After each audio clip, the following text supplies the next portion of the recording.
На Абаза ТВ время новостей, в студии Рустам Зантария. Здравствуйте. Сегодня в выпуске. Абхазия приветствует признание независимости ДНР и ЛНР Российской Федерации. Абхазия и абхазо-российские отношения в контексте геополитической ситуации на Кавказе. Лекция Сергея Маркедонова для студентов Абхазского госуниверситета. Призовой фонд 1 миллион рублей. Впервые в Абхазии состоится конкурс на лучшее национальное вино.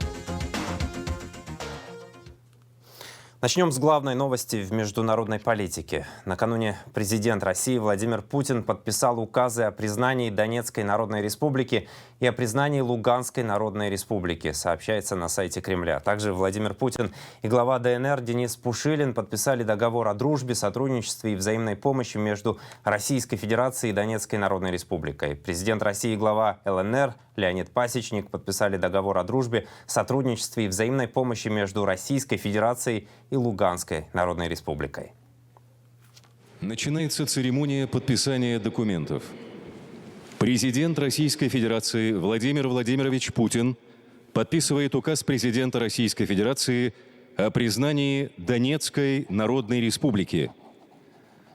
Президент Российской Федерации Владимир Владимирович Путин подписывает указ президента Российской Федерации о признании Луганской Народной Республики.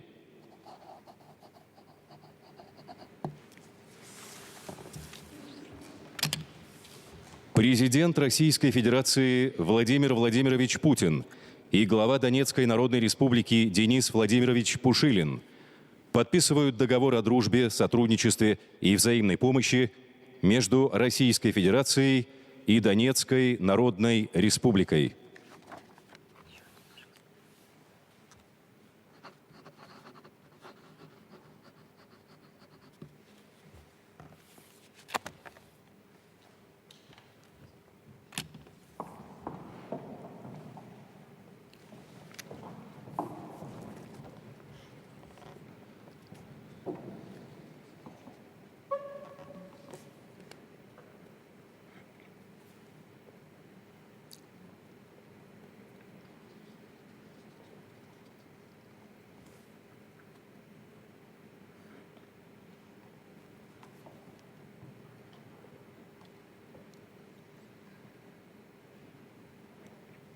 Президент Российской Федерации Владимир Владимирович Путин и глава Луганской Народной Республики Леонид Иванович Пасечник подписывают договор о дружбе, сотрудничестве и взаимной помощи между Российской Федерацией и Луганской Народной Республикой.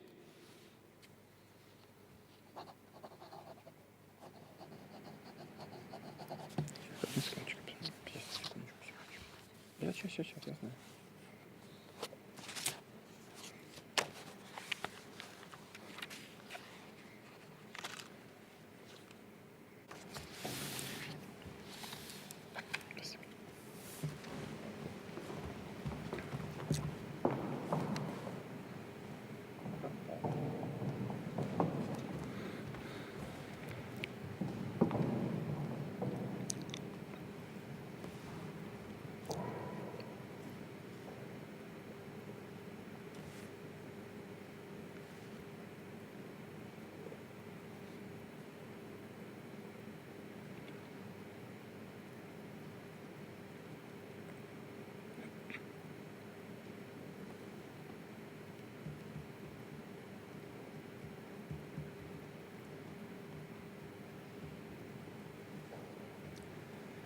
Церемония подписания документов завершена. Поздравляю вас. Президент Абхазии Аслан Бжаня приветствует решение президента Российской Федерации Владимира Путина о признании государственного суверенитета и независимости Донецкой Народной Республики и Луганской Народной Республики. Об этом говорится в заявлении в связи с признанием России государственного суверенитета этих республик. В нем, в частности, отмечается искусственное затягивание дипломатического урегулирования конфликта украинской стороной привело к резкому обострению ситуации на Донбассе, ухудшению гуманитарной ситуации в республиках. В результате эскалации конфликта большое количество мирных жителей Донбасса вынуждены покинуть свои дома и искать убежище в России. Таким образом, решение о признании суверенитета Донецкой Народной Республики и Луганской Народной Республики является справедливым, базируется на адекватной оценке геополитической реальности, соответствует современным вызовам и угрозам. Как союзник России, Республика Абхазия поддерживает решение высшего руководства России. Уверены, что данное решение будет на длительную перспективу способствовать укреплению архитектуры безопасности в регионе. Более того, считаем, что решение о признании России и республик содействует формированию более справедливого и сбалансированного миропорядка, где права малых народов надежно защищены, а международное сообщество слышит и уважает их голос. Конец цитаты. Президент Аслан Бжания поздравил главу Донецкой Народной Республики Дениса Пушилина по случаю признания Российской Федерации суверенитета и государственной независимости. Дата 21 февраля 2022 года, став важнейшей вехой на пути становления и развития вашей страны, навсегда войдет в историю ДНР как день торжества справедливости. Народ Республики Абхазия знает, какой ценой и невосполнимыми утратами завоевывается свобода, говорится в поздравлении. Президент Аслан Бжания поздравил главу Луганской Народной Республики Леонида Пасечника по случаю признания Российской Федерации суверенитета и государственной независимости ЛНР. Это историческое решение, принятое Россией, став поистине судьбоносным для граждан ЛНР, ознаменовало качественно новый этап строительства и развития государственности. Народ Республики Абхазия, переживший войну, понимает, как никто другой, стремление жителей ЛНР созидать во имя процветания своей родной земли, говорится в поздравлении президента Абхазии. Между тем, по поручению президента Аслана Бжания, во вторник премьер-министр Александр Анкваб провел рабочее совещание по вопросам подготовки к приему и размещению в Сухуми первой группы жителей Донецкой и Луганской народных республик, решивших временно покинуть свои места постоянного проживания в связи с резким обострением ситуации на Донбассе, сообщает пресс-служба Кабмина. В совещании участвовали вице-премьер Сергей Пустовалов, министр по чрезвычайным ситуациям Лев Квициния, директор тургостиницы «Айтар» Тимур Адлиба. Премьер-министр обратил внимание на необходимость тщательной проработки всех вопросов, связанных с организацией проживания, питания, медицинского и бытового обслуживания прибывающих людей. Особое внимание уделяет детям. МЧС и Минтуризма Абхазии поручено организовать приезд в Абхазию беженцев из Донбасса. Координация работы всех государственных служб и организаций, привлеченных к обеспечению проживания беженцев, возложена на вице-премьера Сергея Пустовалова. Также по распоряжению президента группа сотрудников МЧС Абхазии во главе с министром Львом Квициния направилась в Донецк и Луганск для эвакуации беженцев в Абхазию. Колонна МЧС состоит из 2 автобусов, реанимобиля и машины сопровождения. На первом этапе планируется доставить в Абхазию около 100 граждан Донецкой и Луганской народных республик. Спикер Народного собрания парламента Республики Абхазия Валерий Кварче поздравил председателя Народного совета Донецкой Народной Республики Владимира Бедевку с признанием Российской Федерации независимости и суверенитета ДНР. В поздравлении, в частности, говорится: «Выражаем уверенность, что сложившиеся отношения дружбы и сотрудничества между нашими республиками получат в дальнейшем свое новое развитие». Спикер Народного собрания парламента Республики Валерий Кварче поздравил председателя Народного совета Луганской Народной Республики Дениса Мирошниченко с признанием Российской Федерации независимости и суверенитета ЛНР. В поздравлении говорится: «Выражаем уверенность, что сложившиеся отношения между Народным собранием, парламентом Республики Абхазия и Народным советом Луганской Народной Республики будут и в дальнейшем развиваться в интересах наших народов». Валерий Кварче пожелал Денису Мирошниченко и всем жителям Луганской Народной Республики мира, добра, процветания. Секретарь Совета безопасности Абхазии Сергей Шамба прокомментировал признание независимости России, Донецкой и Луганской народных республик.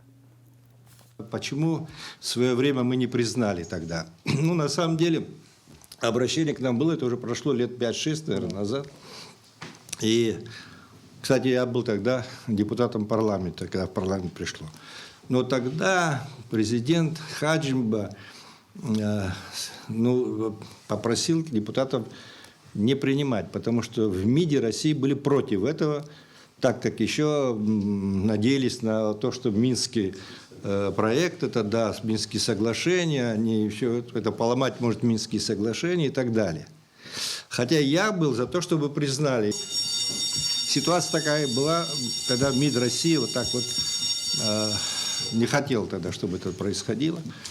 Но сейчас уже другая ситуация. Мы, конечно, ждали, если Москва признает. А у нас с Россией соглашение и между ведомствами дипломатическими о том, что мы сверяем свои действия.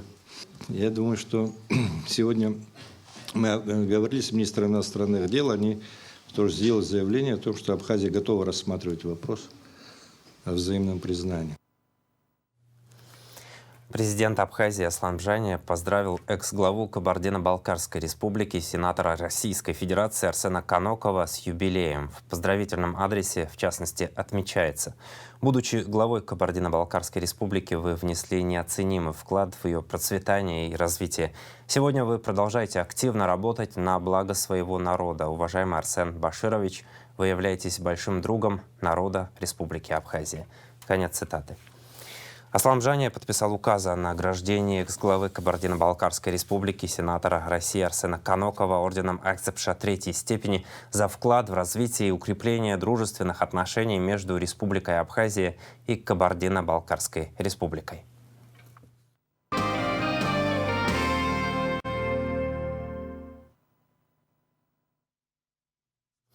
Абхазия и абхазо-российские отношения в контексте геополитической ситуации на Кавказе.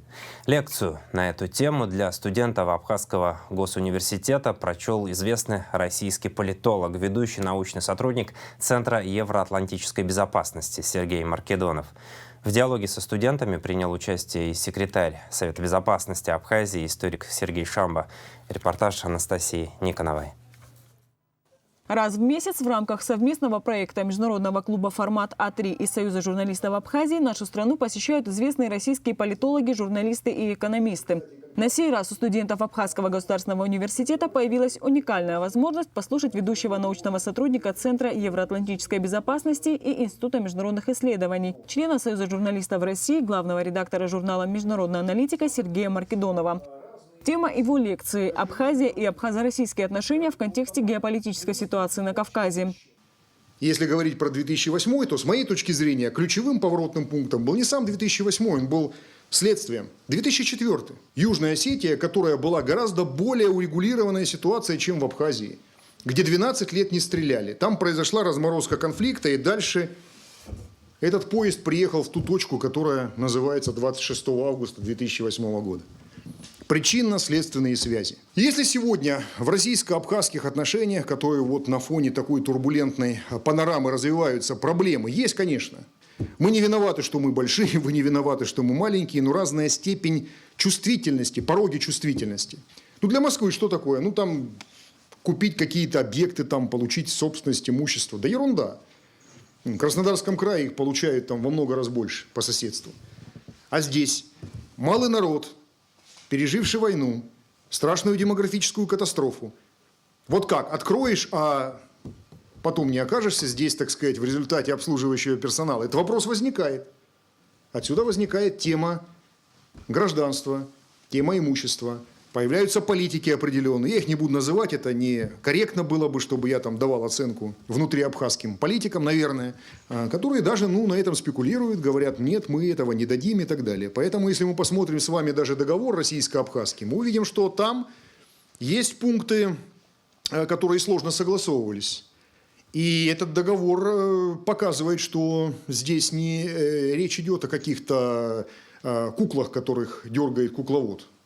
Это признают и ряд западных экспертов, в частности, вот тот, кто оценивал договор, это Лоренс Бройерс, Том Девал и так далее, британские кавказоведы, которые говорят, да, это ситуация, тот договор, который дает достаточно большую степень автономии по сравнению с двухсторонним договором России и Южной Осетии. То же самое касается там возможного вхождения. Политолог отметил, что сегодня у России и Абхазии прочные союзнические отношения, при которых наша страна может рассчитывать на гарантии безопасности и экономическую помощь от соседей по границе на реке Псоу. Поэтому новое качество, которое Абхазия и российско-абхазские отношения приобрели в 2008-м, это довольно твердые гарантии безопасности, это изменение политгеографии, Мы видим, что в Гальском районе, куда я имел опыт ездить еще там с сопровождением вооруженным, да, сейчас это не нужно. Мы видим, что в Чхалте нет в сердце Абхазии, так сказать, администрации. То есть новое качество безопасности и невозможностей для экономического развития. А чего нет? Есть проблема, наверное, в развитии. Это проблема, про которую говорят и в Южной Осетии. Мне кажется, что повестка развития крайне важна. Вот эта военная фаза завершилась. Получилось новое качество. И сейчас задача от восстановительной темы, от преодоления последствий войны, конфликта перейти к, собственно, развитию. Когда все не будет определяться исключительно историей. Потому что вы уже новое поколение. Конечно, вы будете помнить про ту трагедию, которая была в 90-м и так далее и тому подобное. И на этом будет выстраиваться, собственно, и выстраивается уже ваша идентичность. Но другие вопросы повестки дня должны быть. Среди других вопросов повестки Сергей Маркедонов в первую очередь обозначил качество власти, которая должна сменяться цивилизованно. Были же сюжеты непростые, да, когда там то 300 человек, то сколько еще пришли, власть снесли. Это не работает, в принципе, на имидж республики. Власть должна цивилизованно меняться, да, чтобы в том же разговоре с Тбилиси можно было сказать: у вас так, пожалуйста, у вас там 2 года парламентский кризис, а у нас нормально, у нас избрали парламент, вот, смотрите, он конкурентный. Иной раз мне кажется, когда я вот наблюдаю за ситуацией внутри Абхазии, я на эту тему много шучу, у вас, мне кажется, демократии столько, что даже иногда с избытком. Ну а в Москве, наверное, надо понимать эти вещи и иной раз не пытаться испрямить эту ситуацию, как вот нам иной раз кажется, когда там какие-то приезжают люди из Москвы, мало знакомые с абхазской спецификой: да ваши НПО, они там все продадут республику там за 3 копейки. Я говорю: да, ребят, ну и в этих НПО есть люди, кто воевал за Абхазию, на секунду, да, кого кто будет сдавать за 3 копейки и прочее. Думаю, что в будущем для российско-абхазских отношений оптимумом будет понимание тонкостей и с той, и с другой стороны, понимание того, что у нас есть и чего у нас нет, отсутствие каких-то завышенных ожиданий и требований и с нашей, и с абхазской стороны. И тогда, я думаю, у нас получится, и мы сможем действительно говорить, что Россию поддерживают не только потому, что сила, а потому, что Россия дает что-то для карьеры, для развития, а не только Запад. Чтобы не было вот этой вот вещи, знаете, которая повторяется, что Россия – это значит архаика, Россия – это значит коррупция, Россия – это значит неконкурентность. Это не нужно для того, чтобы американцам нравиться. Совершенно нам никому не надо ничего, и никому и некому доказывать. Для самих себя важно. Далее у присутствующих была возможность задать известному российскому политологу вопросы, которых у студентов-международников было немало. В беседе со студентами принял участие и секретарь Совета безопасности Абхазии, историк Сергей Шамба. Анастасия Ниганова, Торник Амичба, Абаза ТВ. Продолжаются заседания суда по делу о тройном убийстве на набережной Махаджиров в ноябре 2019 года. В этот раз суд допросил 6 свидетелей, среди них мама Эрика Чкадуа, Римма, и врач республиканской больницы Ги Кыквискири, замдиректора РУП «Абхазфармация» Гаспар Багдасарян, а также сотрудники Сухумойки Ревас Самсония и Родион Артющенко. Кроме того, жена Беслана Бганба Юлия Инапха отказалась давать показания в суде. Обвинение зачитало ее показания, данные в ходе предварительного следствия, так же, как и показания Рамаза Шония и Кемала Ардзенба. Репортажи с зала суда смотрите в ближайших выпусках новостей. Об эпид-ситуации. Согласно сообщению оперативного штаба, за 21 февраля тестирование на коронавирусную инфекцию проведено у 565 человек. Диагноз COVID-19 подтвержден у 296 из них, сообщает оперштаб. В Гудаутской ЦРБ скончалась женщина. Общее число выявленных заболевших коронавирусом в Абхазии составляет 50 854 человека. Зарегистрировано 638 летальных случаев. Выздоровели 43 003 человека. Министр здравоохранения Эдуард Будба и уполномоченный по правам ребенка Мактина Джинджоли обсудили проблемы детского здоровья, сообщает пресс-служба Минздрава. Джинджоли, в частности, подняла вопрос отсутствия служб, оказывающих высококвалифицированную психиатрическую помощь детям и подросткам. Такие же проблемы есть и с постановкой диагноза детям с особенностями развития, отметила детский омбудсмен. В этой связи возникают трудности с отбором детей в коррекционные школы, так как постановка диагноза легкой умственной отсталости требуют серьезного обследования детским психиатром и клиническим психологом, а только потом прохождения психолого-медико-педагогической комиссии. Эдуард Бутба отметил, что страна нуждается в детских клинических психологах, психиатрах, кардиологах и специалистах по детской ультразвуковой диагностике. Он подчеркнул, что Минздрав знает об этой проблеме и делает все возможное, чтобы ее решить. Министр также рассказал, что на данном этапе есть возможность заложить в проекте строительства новой детской республиканской больницы расходы по содержанию амбулаторного отделения детского психического здоровья. И этот вопрос будет рассматриваться в компетентных ведомствах. Призовой фонд 1 миллион рублей. Впервые в Абхазии состоится конкурс на лучшее абхазское вино, которое носит имя известного винодела, основоположника промышленного виноделия Николая Батовича Ачба. В рамках проведения конкурса весной 2022 будет организована серия мероприятий: фотовыставки, открытые лекции виноделов, историков, этнографов, дегустационные вечера. Принять участие в конкурсе может каждый желающий. О том, как подать заявку, расскажет Илана Казанба.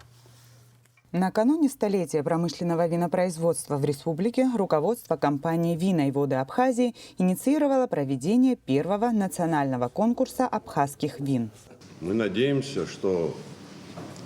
целью, я вам сначала скажу про цели. Целью этого конкурса будет являться выявление и поддержка местных производителей с общей целью улучшения качества вина в Абхазии и вообще развития виноделия и виноградарства республики. В оргкомитет конкурса входит, кроме нашей компании, поддерживает Министерство сельского хозяйства,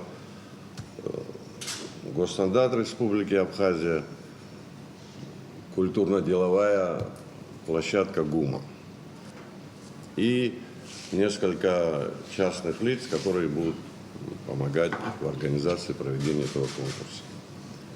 Что предполагается сделать? В рамках конкурса будет проходить более 20 мероприятий. Это различные фотовыставки, выставки картин,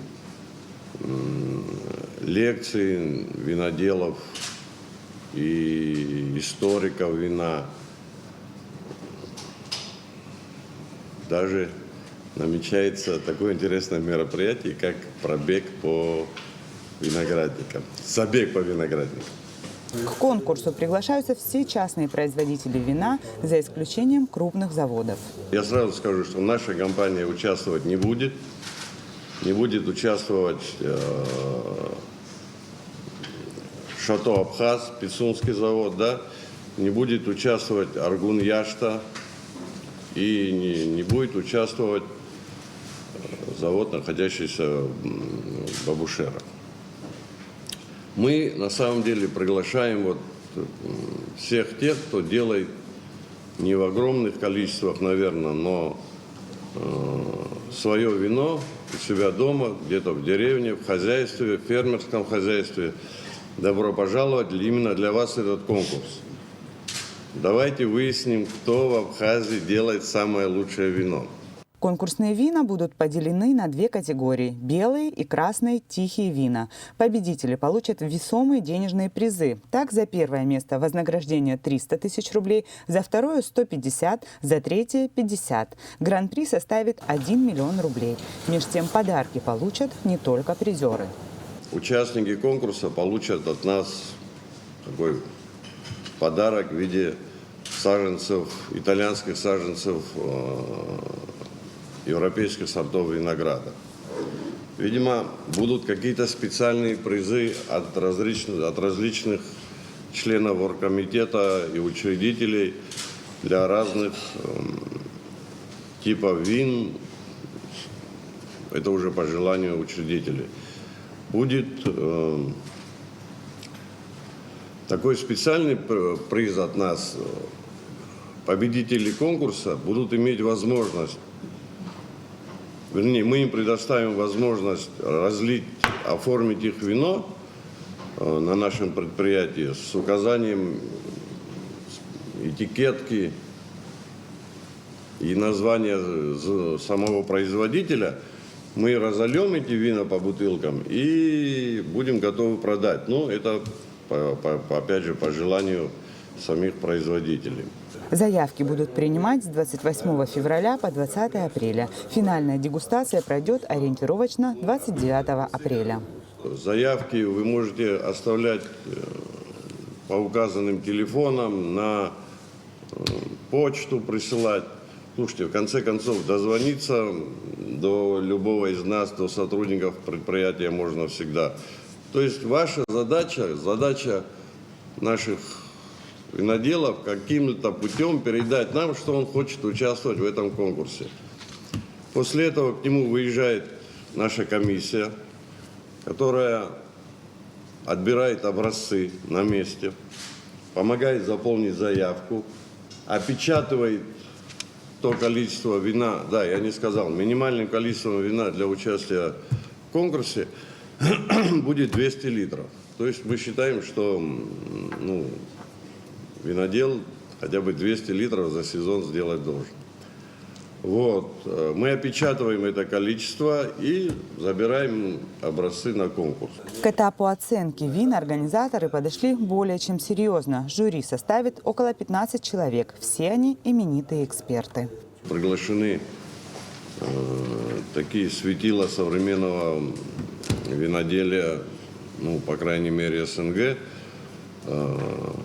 академик Антон Левкандович Авицба и доктор наук, профессор Георгий Николаевич Арпентин. Это известные виноделы, участвовавшие в самых серьезных крупных мировых конкурсах вина. Кроме того, сопредседателем дегустационной комиссии будет наш главный винодел Валерий Борисович Авицба. И вся наша дегустационная комиссия нашего предприятия – это профессиональные люди, которые обучались и именно технике дегустации, технике сенсорного анализа. Финальный этап состоится в мае в Сухуми на территории культурно-деловой платформы ГУМа. В течение 2 дней пройдет винный фестиваль с насыщенной программой, выставкой участников конкурса и производителей вина. Конкурс планируют сделать ежегодным. Напоминаем, любой желающий может подать заявку по телефону +7 940 920 17 66, либо отправить письмо на электронную почту abkhazwine@mail.ru. Илана Казымба, Сосрыква Гухава, Абаза ТВ. В Государственном музее боевой славы имени Арцинба состоялась церемония награждения победителей конкурса детского рисунка «Битва за Кавказ. Сталинград», организованного представительством Россотрудничества в Абхазии при поддержке Русского дома в Сухуми, Музея боевой славы, Минобороны Республики и 7-й российской военной базы. В конкурсе участвовали более 40 учащихся абхазских школ. Открывая мероприятие, директор музея Мзия Бея поздравила детей с наступающим праздником, Днем защитника Отечества. Помощник руководителя представительства Россотрудничества в Абхазии Евгений Павлов рассказал о ходе конкурса и поздравил победителей. Ими стали Сергей Тазлян, Никита Егоров, Эрик Камалян. Приз зрительских симпатий достался Еве Халбат. Тематический приз вручили Амире Айба. Сейчас о погоде.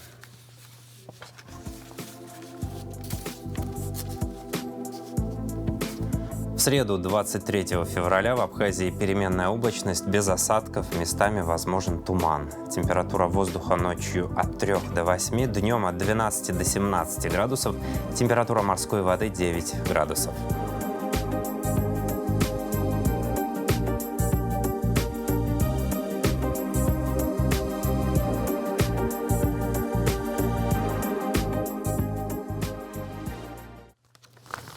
На этом пока все. За развитием событий следите вместе с нами. До новых встреч в эфире.